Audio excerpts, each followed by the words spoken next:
Yo, what's good everyone? OJ here. Welcome back to another video. Today we've got some awesome information to go over, so let's go ahead and get right into it. And we're starting off with this Amazon France listing. Guess what, guys? There's more games coming to the Nintendo Switch. Unannounced games coming to the Nintendo Switch, because according to this Amazon listing, we have some SKUs. Those are called stock keeping units. It's essentially what anywhere retail places use to keep inventory and keep track of it, assigning them numbers. And there's been some unannounced, or I would just say mystery, Switch SKUs along with PlayStation and Xbox that have been uncovered here. I'm gonna go through all of them, that I'm gonna give my predictions in terms of what I think this is going to be. But guys, this isn't anything crazy when it comes down to it, because we've seen this before. Pretty much every single year, right around the time of E3, we start getting these mystery SKUs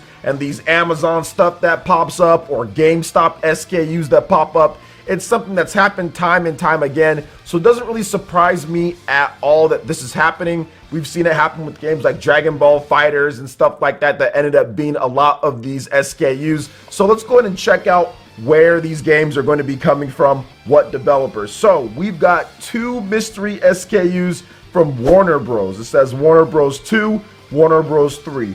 We've got two mystery SKUs from Square Enix for the Nintendo Switch. Now, one thing to note here, guys, you'll see it up here, but they are listed for what platform. So some of them are Switch and Xbox One, some of them are Switch, Xbox One, and PS4, and some of them are just Switch by itself. Now, that doesn't mean that the games aren't going to be coming to other platforms or anything. It just means that's what it's listed in the computer right now at this point, or what was listed when these were found out. So two more from Square Enix, both of them Nintendo Switch.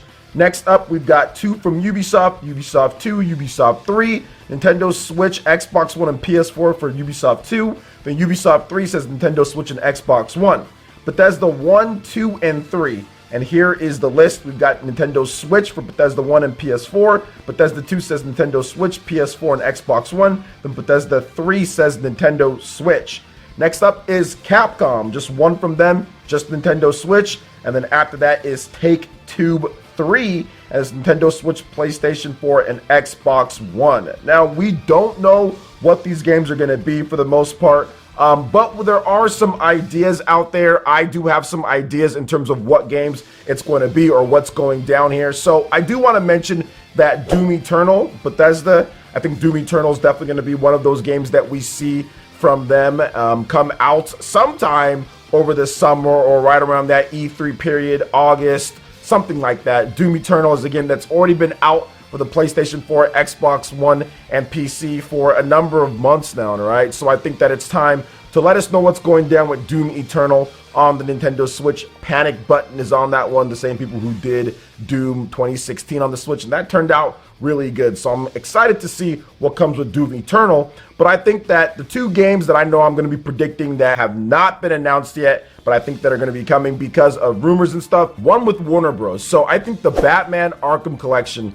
where you essentially get a collection of the Batman Arkham games, Batman Arkham Asylum, Batman Arkham City, Batman Arkham Origins. I don't know if the Batman Arkham Knight, I'm not sure about that one or anything, but I think that it might be the previous ones that were on PS3, 360, PC, you know, those ones. My favorite one out of those would be Batman Arkham City. I think that game is absolutely spectacular. I love that game. I love the tone and atmosphere and attitude of it. If they were to bring a Batman Arkham Collection over to the Nintendo Switch, that would be really cool. Despite the games being old at this point, going on like a decade for some of them, I still think that it would be dope, and many people have been looking for that Batman fix. We haven't had a new Batman game since the Batman Arkham Knight, which was a number of years ago. And I'll be honest, out of the main Batman Arkham games that I've played, I didn't play Arkham Origins, but that was made by like the side team or a separate team, was not made by Rocksteady. But out of the main Rocksteady ones, that was my least favorite one, was Batman Arkham Knight. And I don't really feel like playing it again, I'll be honest. All it was about was the Batmobile, and the Batmobile to me just kind of ruined things.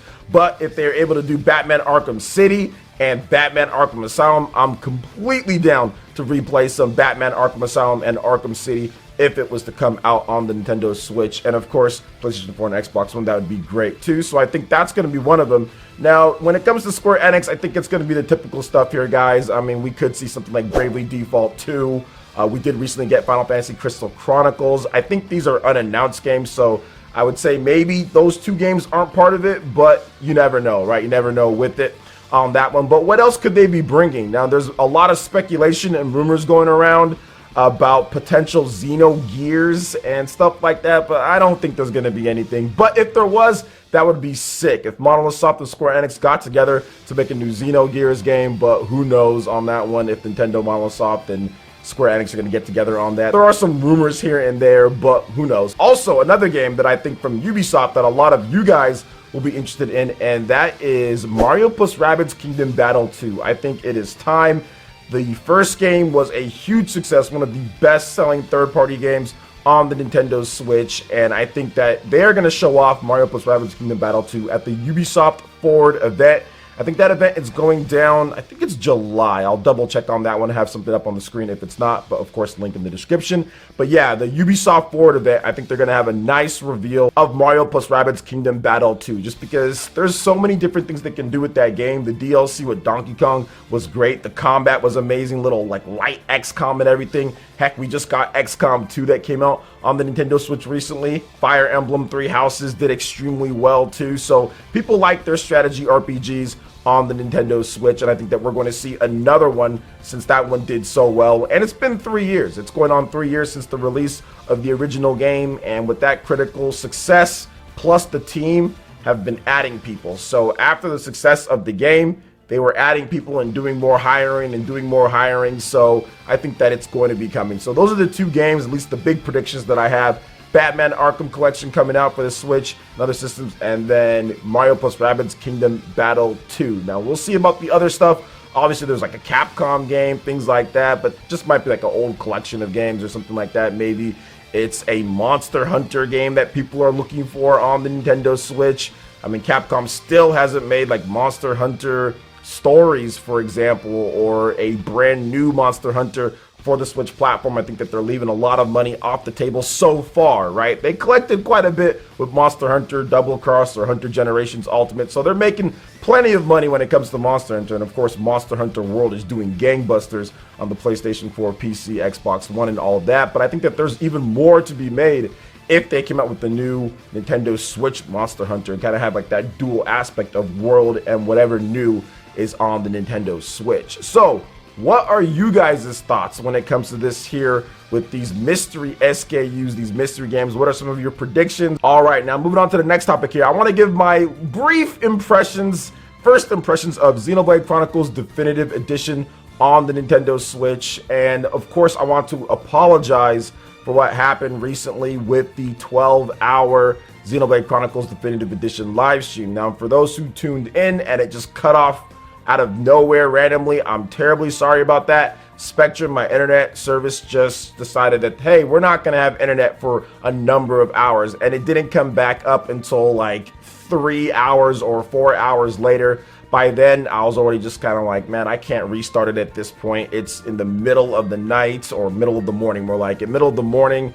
I mean, for some people in Europe, it would have been like, okay, but they're at work. I mean, it just didn't work out. It just cut off out of nowhere. My internet just went out, so I'm terribly sorry about that. What I'm planning on doing is rescheduling it and kind of picking up where I left off. So I got about a good quality 3.5 to 4 hours in. So we'll stream for like another 8 hours or something like that to kind of add on top of it. And of course, get those giveaways and those other things done with it. So I'm terribly sorry about that, guys. It's a very unfortunate situation, but that's the problem when you're doing just like online, right? When you're streaming, if your internet goes out, I couldn't do anything about it, which sucked, and it just did not want to go back up anytime relative to when I was trying to see when it was going to go. So I just decided to say, you know what, just skip it. We'll reschedule it, and we'll kind of just do things over just a bit. But in the meantime, I can give you guys my impressions video now that I've played the game for a number of hours, and it's every bit as good as the original game, and then just better and better and better. There are so many great changes, especially the quality of life changes to this game that just make it a superior experience and a much more fun experience to get into. I love being able to track the quest. That's actually really cool. That's just something that people had an issue with, and I know I did, trying to find certain things, can't find it, have to go there, just waste time searching around for certain stuff. But now that it actually tells you, like, hey, this is where this is going to be in this area. The UI and the font is just so much better. It's nice and vibrant and bold and easy to navigate, easy to look through, easy to get through the menus and everything. So it just makes everything just a breeze. They added the little like right click or left click or whatever from Xenoblade Chronicles 2 to where the whole map can kind of just go on top of the screen. So that's really good as well if you don't want to constantly have to open up your regular map in the menu. So really good quality of life improvements and a nice update to the graphics. The game looks so good at this point, so much better than looking at it on the on the Wii with the 480p and everything like that. And I'll be honest here, man, I thought that it was going to have some issues, maybe a bit on my big screen TV out in the living room, because I have a 55-inch TV, you know, 4K and everything. I was like, okay, well, maybe it's going to be a little bit blurry and everything. And also with portable mode, because I did get the chance to try out that since the stream ended. I was like, okay, well, let me just go ahead and take it out to the living room. Let me try it out, because I was playing it on my monitor, my 32-inch 144 hertz monitor. And to be honest, it looks way better. It looks better on my 4K TV, even though it's bigger, right? And obviously the resolution isn't higher than 720p. It has a dynamic resolution. It actually looks better on my 4K TV out in the living room. I was actually surprised. And then on top of that, like the portable mode, while it's not the best resolution ever, obviously this game is going to look a little bit cleaner. So like Legend of Zelda Breath of the Wild, for example, it didn't look bad at all. And it looked a lot better than Xenoblade Chronicles 2 and better than Torn of the Golden Country. So they did make some optimizations on there and kind of make it to where it doesn't look quite as bad. When I was playing portable mode, I thought it looked cool. I took a couple screenshots and everything. I didn't think it was horrible by any means, and it was definitely playable. It wasn't as blurry as Xenoblade Chronicles 2 was, and the performance was definitely better than Xenoblade Chronicles 2, where there was some lag and slowdown here and there at times. So I was actually impressed just by playing it myself. The combat in the game is just as fun as ever. I love using the Monado to bust up Mechon and bust up enemies. I love inflicting all different types of status effects. When you have the break, then you have the topple, then you even have the daze in there. I love doing the chain attacks. The combat is always going to be fresh and feel good, even though it's a decade old at this point. Like I've stated many times before, the game was ahead of its time, and it clearly shows because the combat is still really good in this game, and it plays even better, even smoother than before. Now, I will have an updated impressions as I go through and try out the new content, get into Future Connected later down the road, but I will be playing this game quite a bit, and just stay tuned for updates on a new stream for the game. So what are you guys' thoughts when it comes to these mystery SKUs, and also what are your initial impressions with Xenoblade Chronicles Definitive Edition if you've been playing it? Let me know in the comment section below. All right, guys, that wraps it up for this video here. Check out the links in the description. We've got Twitter. Go and give us a follow on there. Stay up to date on all latest gaming news and information. Also, make sure you like, comment, and subscribe, and share this video if you can. Thank you guys so much for watching, and we'll catch you for the next one. Peace.